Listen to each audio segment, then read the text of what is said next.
Good afternoon, listeners. My name is Pastor Paul Gandhi. I call this program Dive Deep into God's Words for Better Understanding. Uh, Today, we're going to talk about tattoos.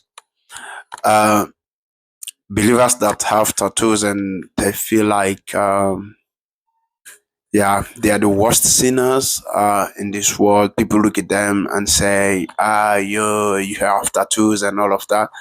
So, man of God, can you please tell us what do you think about believers that have tattoos? Does that make them to become the worst sinners? If you have a tattoo, does that make you to become a worst sinners? Yeah. Somebody got a tattoo and everybody on social media wants to faint. And you know what they're using to justify their folly? 1 Corinthians chapter 8 verse 13. If food makes my brother stumble, I will never eat meat again. But here's the real question nobody's asking. Must that brother always be weak?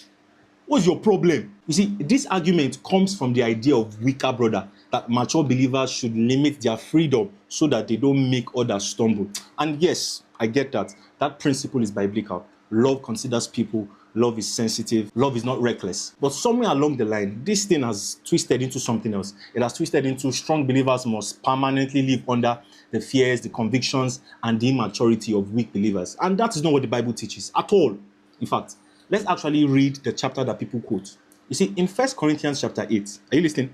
The issue was meat offered to idols. Now, some believers thought eating it was sinful.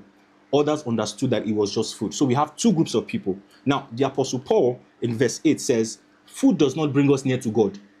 We are no worse if we do not eat, and no better if we do. What does that mean? It simply means that the thing itself is morally neutral. Then the Apostle Paul explains the real problem in verse 7. He says, some, through former association with idols, eat it as really offered to an idol, and their conscience is defiled. Listen, so the problem in itself is not the meal.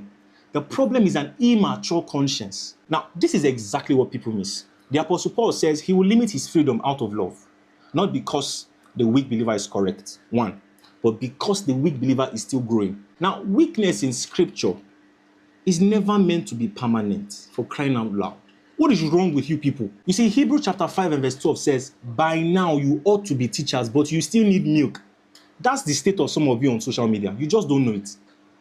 That means that God expects believers to be mature, not to remain fragile forever. So the goal is not to keep strong believers small. The goal is to make sure believers who are weak are coming into maturity and understanding. I don't vex.